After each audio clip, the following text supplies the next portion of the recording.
ایران اور امریکہ کے درمیان جنگ بندی کی طرف اہم پیش رفت۔ رائٹرز کے مطابق ایرانی عہدیدار کا کہنا ہے کہ ایران امریکہ عبوری معاہدے کے لیے مذاکرات کاروں کی 10 روزہ جنگ بندی کی تجویز دی ہے۔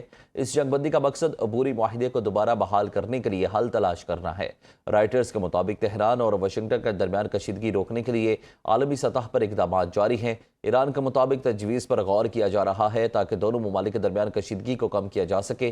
دوسری جانب تہران میں ایرانی وزارت خارجہ کے ترجمان اسماعیل بقائی کا کہنا ہے کہ ثالثیوں کے ذریعے پیش کی گئی تجاویز ہم تک پہنچا دی گئی۔ تجاویز ہمیں موصول ہو چکی ہیں، لیکن میں اس مرحلے پر ان کی تفصیل میں جانا مناسب نہیں سمجھتا۔ ایرانی صدر مسعود پزشکیان نے کہا کہ ایران امریکہ کے ساتھ مکمل جنگ کی صورتحال میں ہے اور قوم کو اس تنازع کے قدرتی نتائج قبول کرنے کے لیے تیار رہنا ہوگا۔ حقیقت یہ ہے کہ آج اسلامی جمہوریہ ایران ایک مکمل جنگ میں مصروف ہے۔ ہمیں حقیقت پسند ہونا ہوگا اور اس مزاحمت کے فطری نتائج کو قبول کرنا ہوگا۔ صدر کے اس بیان کو ایران اور امریکہ کے درمیان جاری کشیدگی کے تناظر میں ایک اہم سیاسی پیغام قرار دیا جا رہا ہے۔ ایران کے وزیر داخلہ سکندر مومنی اعلیٰ سطح کے وفد کے ساتھ اسلام آباد میں موجود۔ وزیر داخلہ محسن نقوی اور وزیر مملکت برائے داخلہ طلال چودھری نے استقبال کیا۔ وزیر اعظم شہباز شریف، فیلڈ مارشل عاصم منیر سمیت دیگر اعلیٰ حکام سے ملاقاتیں کریں گے۔ محسن نقوی نے کہا کہ امید ہے سکندر مومنی اچھی خبر لے کر آئے ہیں۔ ایرانی وزیر داخلہ کا دورہ مفید رہے گا۔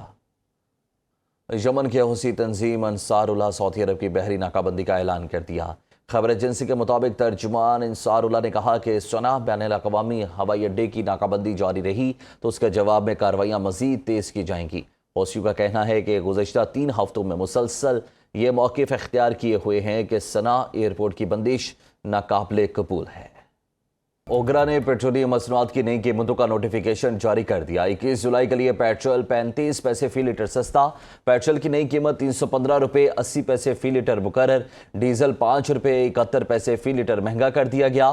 ڈیزل کی نئی قیمت 360 روپے 6 پیسے فی لیٹر ہو گئی۔ ہفتہ اتوار پیٹرولیم مصنوعات کی قیمتوں میں تبدیلی نہیں ہوگی۔ پیٹرول کی قیمت درآمدی لاگت اور پریمیم کی بنیاد پر روزانہ طے ہوگی۔ درآمد نہ ہونے کی صورت میں سالانہ اوسط پریمیم کے تحت قیمت مقرر کی جائے گی۔ ڈیزل کی قیمت بھی درآمدی لاگت اور 7 روزہ اوسط کے مطابق مقرر ہوگی۔ حکومت نے پیٹرولیم مصنوعات کی یومیہ قیمتیں مقرر کرنے کے لیے اوگرا کو پالیسی گائیڈ لائنز جاری کر دیں۔ دستاویزات کے مطابق اوگرا روزانہ نئی قیمتیں اپنی ویب سائٹ پر جاری کرے گا۔ اوگرا کو روزانہ قیمتوں کے اعلان کے لیے وفاقی حکومت کی منظوری درکار نہیں ہوگی۔ پیٹرول اور ڈیزل کی قیمتیں 7 ورکنگ ڈیز کے اوسط عالمی نرخوں سے منسلک ہوں گی۔ برطانیہ کے نو منتخب وزیر اعظم اینڈی نے اپنی نئی کابینہ کا باقاعدہ اعلان کر دیا، جس کے تحت اہم سیاسی رہنماؤں کو کلیدی وزارتوں کے قلمدان سونپ دیے گئے۔